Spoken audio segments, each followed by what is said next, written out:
Hi Taurus, this is Jav. Welcome pa sa ating channel. Gamitin ang reading na ito bilang gabay lamang. Kung naka-resonate kayo, comment down. Kung hindi kayo naka-resonate, ibigay niyo po sa iba kasi general reading po ito. By the way, Taurus, this is your weekly gabay tarot reading from July 7 to 13, 2025. This is for you, Taurus.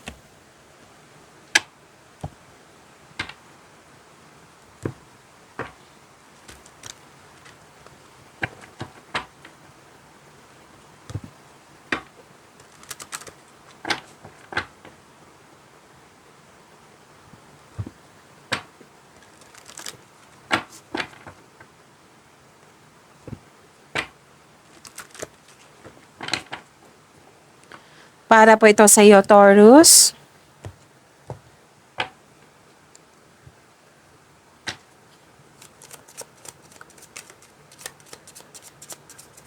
Maraming salamat po sa inyong patuloy na suporta at maraming salamat din po sa mga hindi nag-skip ng ads. Sa mga hindi pa nag-subscribe, subscribe na po kayo at click bell notification para malaman nyo na may bago tayong video.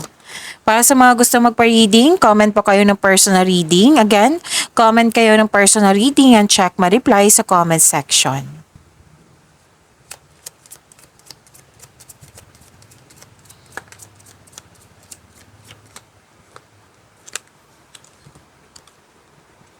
Oh. Ganda. Harvest time.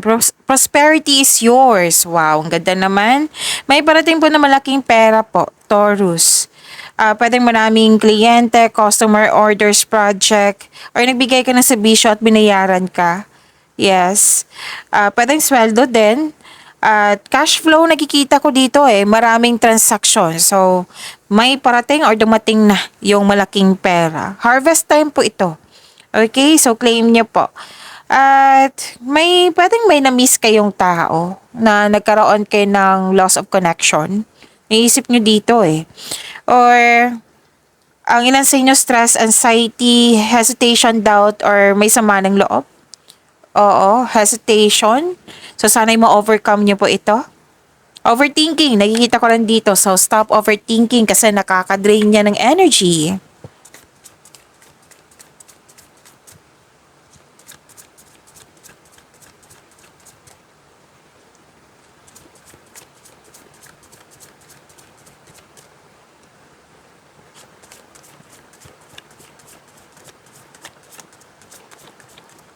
Energy po ni Taurus.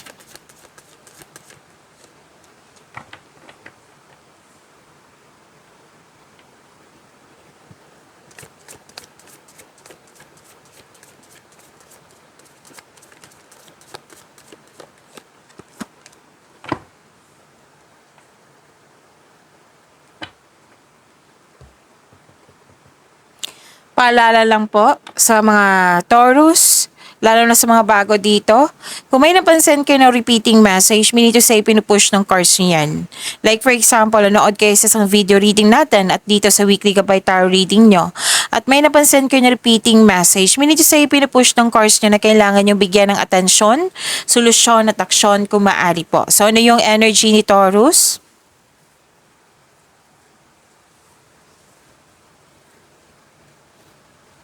Baka may napansin kayo na sa background natin malakas po ang ulan. Okay? Nagkaroon ng conflict or argument, pwedeng challenge po. May pagkawala, paninirang puri or panulokong magkaganap, so mag-ingat. Mag-ingat sa mga sinasabi at ginagawa. Pwedeng pagtatalo or pag-aaway ito sa isang tao or sa relasyon. Ito ay natural element of all relationship. Dito mo makilala yung sarili mo kung paano ka mag-handle ng ganitong sitwasyon at dito mo rin malalaman kung right time na bang umiwas or mag-walk away. So, address your hurt feelings and improve communication po and gawa kayo ng adjustment para magkaayos kayo kung pwede po. Okay?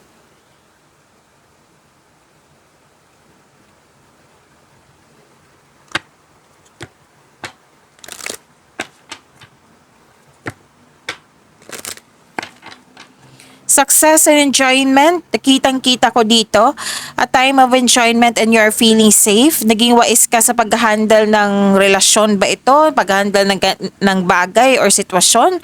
Or pag-handle ng finances? Most likely, finances to. Hindi ka rin madamot at the same time, masaya kayo makatulong sa kapwa. Nagplano ka ng magbakasyon at bigyan ng oras yung sarili.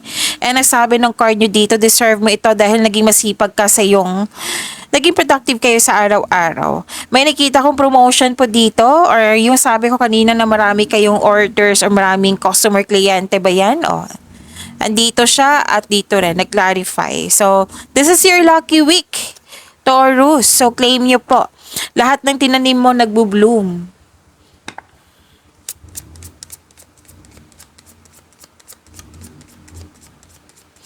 Spirits, guide angels, archangels, guardian angels, message pa para kay Taurus. 3333. Fulfill your soul mission.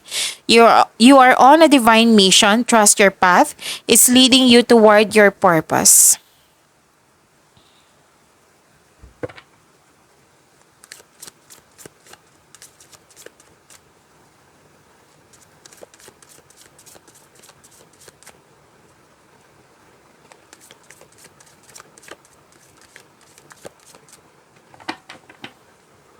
Career and money po ni Taurus.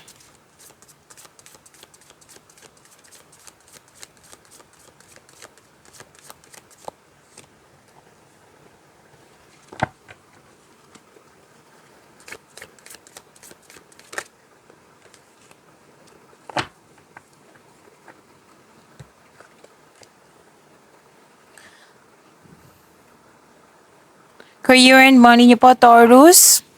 Wow, ang ganda naman nito. Long-term abundance and steady progress.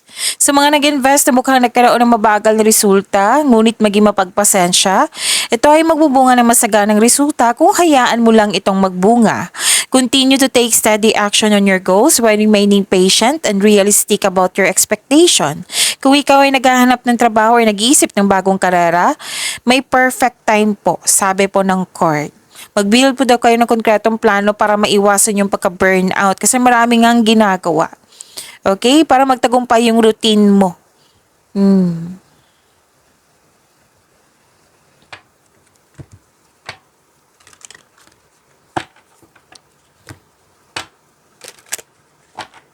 Taurus, puro pera nakikita ko dito.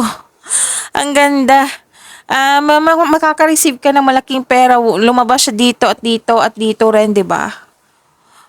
Ang ganda. So, may marireceive kang malaking pera, pwede din return investment.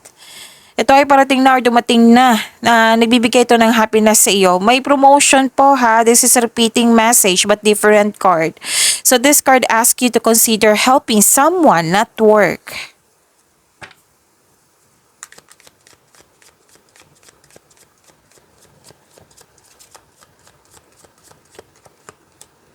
Public face, follow your heart, become who you want to be, earn a reputation. It's okay to be yourself.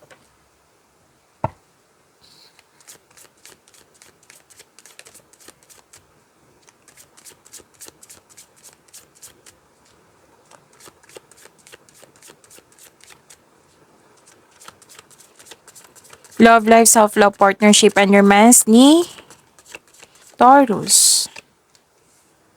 Andito po si Angel of Freedom.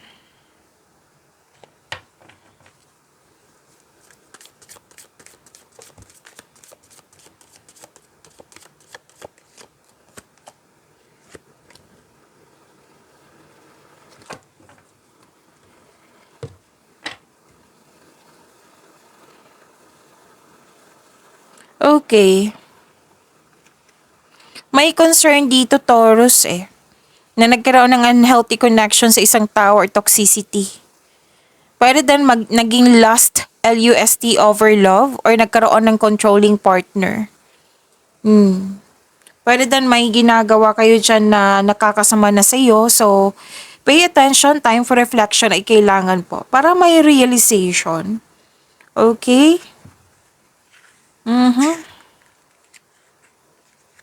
So, let us say the power affirmation po. to attract more blessings. Let us say, I choose to be free from whatever holds me back. Again, I choose to be free from whatever holds me back.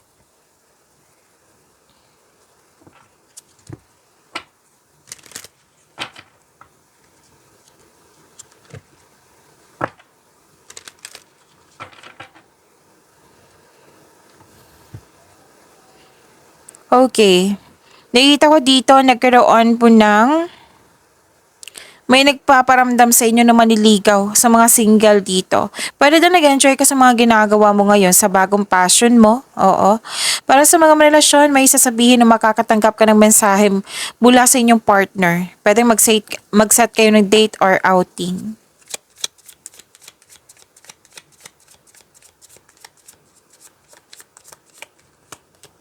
Abundance, wow. Kayo na, sana all abundance. Open your heart to receive the abundant love the universe has to offer. Wow, sana all. Claim niyo po, Taurus. See you pag-imanin niyo po yung blessings sa binigay sa inyo, Taurus. See you tomorrow. Maraming salamat po.